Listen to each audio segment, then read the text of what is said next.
광야 방랑기 민수기 34장 가나안의 경계. 여호와께서는 이스라엘 백성에게 이렇게 전하라고 모세에게 말씀하셨다. 너희가 가나안 땅에 들어갈 때 내가 너희에게 줄 그 땅의 경계는 다음과 같다. 남쪽 경계 지역은 에돔 국경에 접해 있는 진 광야이며 그 경계선은 동쪽으로 사해 남단에서 시작하여 아그랍빔 피탈 남쪽을 지나 진 광야를 통과하여 가데스 바네아 남쪽까지 이르고 거기서 계속 하살, 아달과 아스몬까지 이어질 것이며 또 그 경계선은 아스몬에서 돌아서 이집트 국경 지역의 개울을 따라 지중해 연안에서 끝날 것이다. 그리고 서쪽 경계는 지중해가 될 것이다. 북쪽 경계는 지중해에서 호르산에 이르고 거기서 하맛 고개와 스닷과 시브론을 거쳐 하살 에난까지 이를 것이다. 동쪽 경계는 하살 에난에서 남쪽으로 스밤에 이르고 거기서 다시 아인의 동쪽 리블라에 이를 것이며 거기서 다시 서쪽으로 꺾어 갈릴리 바다 동편 해변에 이르고 거기서 요단강을 따라 사이에 이를 것이다. 그래서 모세는 이스라엘 백성에게 말하였다. 이것은 여러분이 제비 뽑아 분배받을 땅입니다. 여호와께서는 이 땅을 아홉 지파 반에게 나누어 주라고 명령하셨습니다. 이것은 르우벤 지파와 갓 지파와 므낫세 지파 절반이 여리고 맞은편 요단강 동쪽에서 이미 땅을 분배받았기 때문입니다. 땅을 분배할 지도자들, 여호와께서 모세에게 말씀하셨다.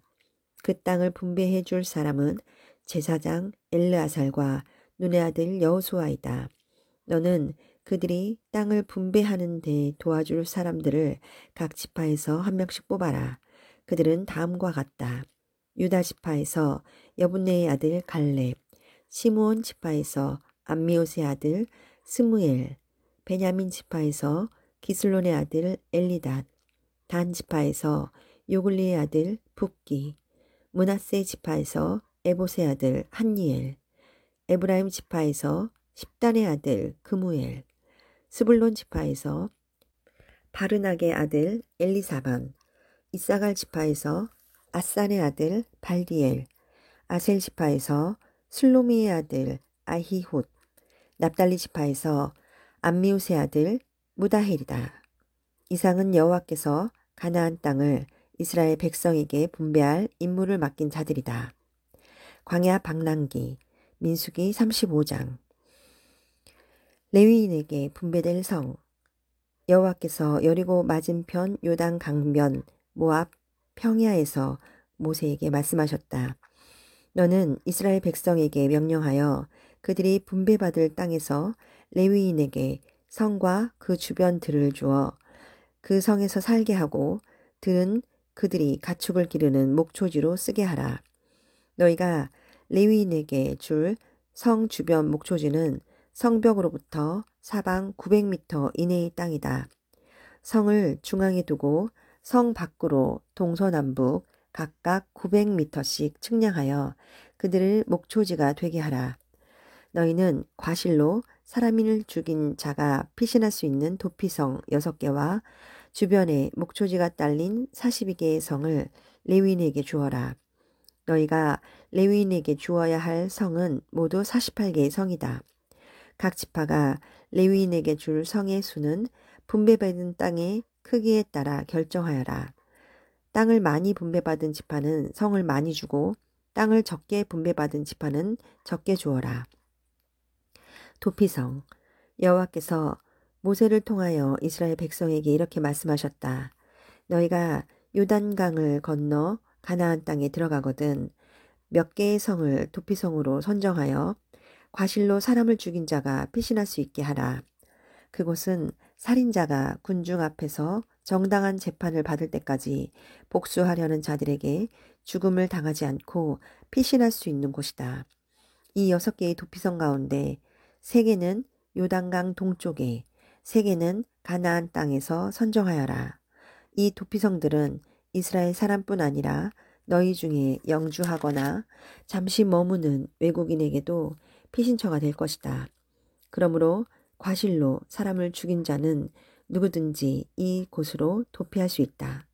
만일 어떤 사람이 쇠나 나무로 된 물건이나 돌로 사람을 쳐 죽이면 그는 고의로 사람을 죽인 자이므로 그를 반드시 죽여야 한다. 죽은 사람을 위해 복수하려는 자가 그 살인자를 만나면 직접 죽여라.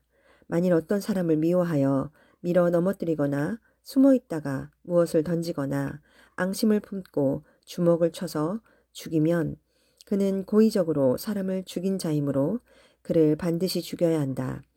죽은 사람을 위해 복수하려는 자가 그를 만나면 직접 죽여라.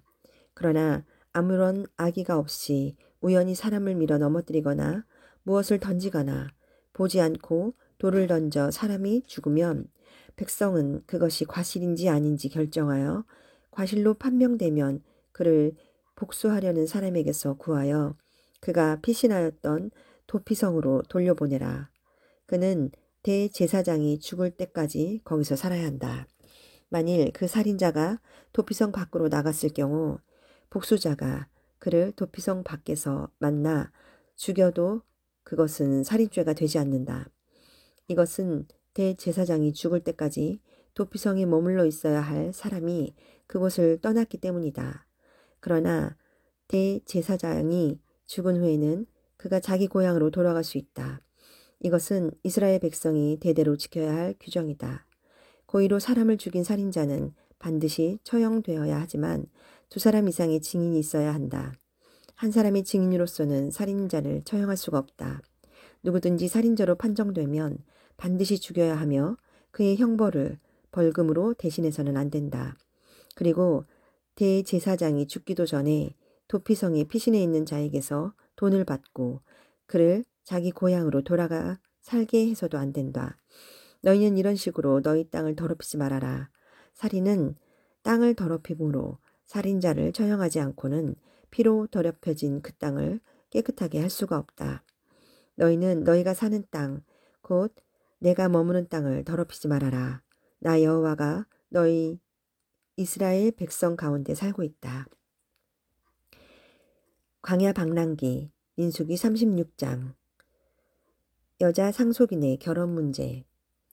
요셉 자손 중에서 므낫세의 손자이며 마길의 아들인 길르앗 집안 가장들이 이스라엘 지도자들 앞에서 모세에게 이렇게 말하였다. 여호와께서는 제비를 뽑아 이스라엘 백성에게 땅을 나누어 주라고 당신에게 명령하셨으며 또 우리 형제 슬로브앗의 땅을 그의 딸들에게 주라고 명령하셨습니다. 그러나 그 딸들이 다른 지파 사람과 결혼하게 되면 그들의 땅이 시집 지파의 재산이 되어 우리 지파의 땅은 줄어들게 될 것입니다.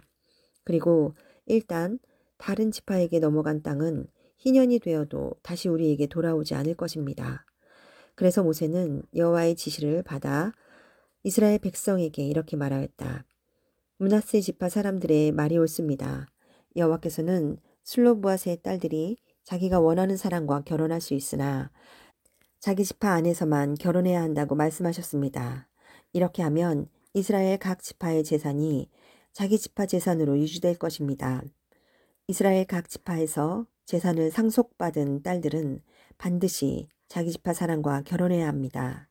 그래야만 이스라엘 자손이 그 조상의 유산을 보존하게 될 것입니다. 이렇게 함으로써 땅이 한 지파에서 다른 지파로 이전되지 않고 각 지파는 자기들의 땅을 계속 소유하게 될 것입니다. 슬로브앗의 딸 말라와 디르사와 호글라와 밀가와 노아는 여호와께서 모세에게 명령하신 대로 요셉의 아들 므낫세 지파 안에서 그들의 사촌과 결혼하였다. 그래서 그들의 재산이 그 아버지의 지파에 그대로 남아있게 되었다. 이상은 여호와께서 여리고 맞은편 요단 강변의 모압 평야에서 모세를 통해 이스라엘 백성에게 주신 명령과 규정이다.